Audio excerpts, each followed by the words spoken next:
আজকে দেখলাম এক বামপন্থী নেতা, নামটাও বলি আনু মোহাম্মদ, বামপন্থী নেতা, এগুলোর নাম বলা জায়েজ আছে, কারণ এরা জাতির সর্বনাশ করা ছাড়া কোনো ভালো কিছু করতে পারে নাই, মৃত্যুর আগ পর্যন্ত এরা পারবে।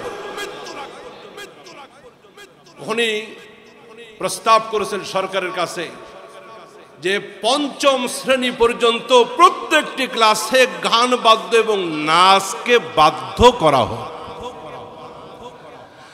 পঞ্চম শ্রেণী পর্যন্ত প্রত্যেকটি ক্লাসে গান বাজনা এবং নাচকে বাধ্যতামূলক করা হোক, এটা বামপন্থী নেতার বক্তব্য।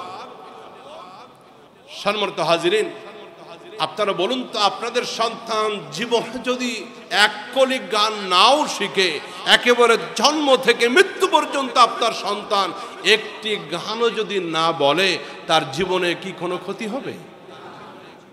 আচ্ছা, গান বলতে পারল না, অন্তত দুই এক কলি গান যদি জীবনে নাও শুনতে পায়, তাও কি কোনো ক্ষতি হবে? আচ্ছা, আপনার সন্তানগুলো যদি কোরআন না শিখে, আপনার সন্তান শুদ্ধভাবে কোরআন শিখতে পারল না, তার জীবনের ক্ষতি, তার দুনিয়ার ক্ষতি, তার আখিরাতের ক্ষতি, তার নামাজেরও ক্ষতি। যেইটা দরকার সেইটা কেন এরা বলে না?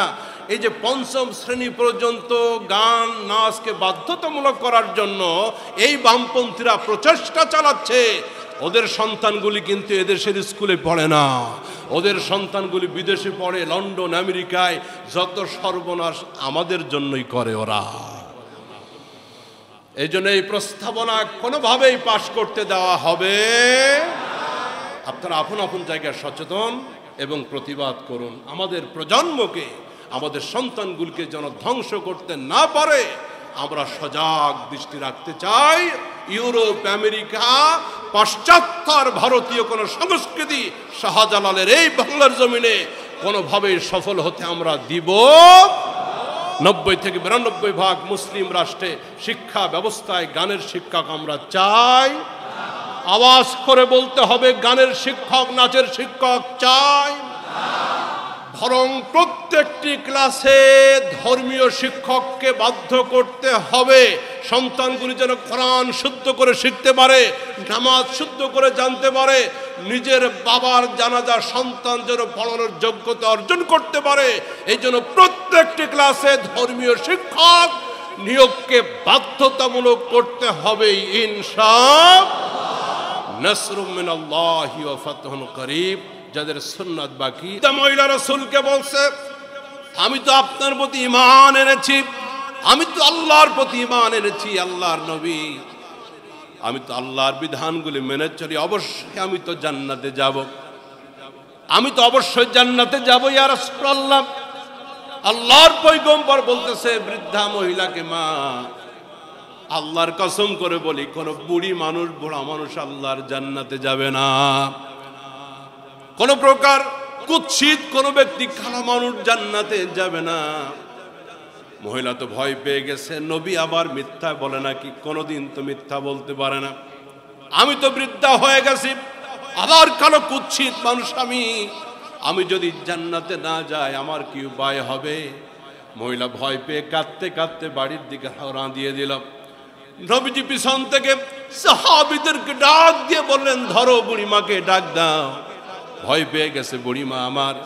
যখন বুড়িমা নবীজির কাছে আবার হাজির হয়ে গেল, পয়গম্বর ডাক দিয়ে বললেন, মা গো, আমি একটু রসিকতা করলাম, তোমার সাথে বুঝতে পারো নাই, আমি একটু হাসি রসিকতা করলাম। অবশ্যই তুমি জান্নাতে যাবে, কারণ তুমি ঈমানদার। আবার তোমার কলিজার ভিতরে আছে লা ইলাহা ইল্লাল্লাহ মুহাম্মাদুর রাসূলুল্লাহ। অবশ্যই তুমি জান্নাতে যাবে গো মা, কিন্তু আল্লাহর জান্নাতে যখন যাবে তুমি বুড়ি থাকবে না, কালো থাকবে না।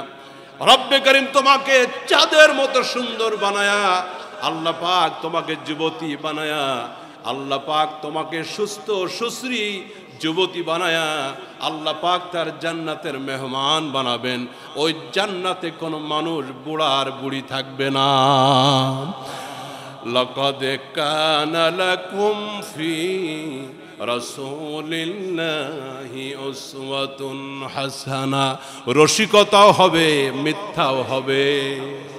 আরো জোরে বলেন, রসিকতা হবে কিন্তু মিথ্যাও হবে না। নবীজি রসিকতা এমন ছিল মোহতারাম ভাইরা আমার, যেটা সত্যের আশ্রয় হবে, যেটা মিথ্যা থেকে দূরে থাকবে, কোনো হারাম থাকবে না। বিনোদন অবশ্যই হতে হবে। বিনোদন ইসলামে আছে, কিন্তু সেই বিনোদন ঢোল তবলা দিয়ে নয়, সেই বিনোদন নাচ গান দিয়ে নয়, সেই বিনোদন হবে হালাল তরিকায় নির্দোষভাবে। এই রকমের অসংখ্য বিনোদন এবং অসংখ্য চিত্ত বিনোদন ইসলামে আছে এবং সেটা বৈধ এবং সেটা প্রয়োগ করা দরকার। এই যে আমি আপনাদের সামনে আলোচনা করেছিলাম, আজকের স্কুলে প্রাথমিক বিদ্যালয়ে সিদ্ধান্ত নেওয়া হচ্ছে, প্রস্তাবিত হয়েছে যে সেখানে প্রায় 57,000 গানের টিচার এবং নাচের শিক্ষককে নিয়োগ দেওয়া হবে।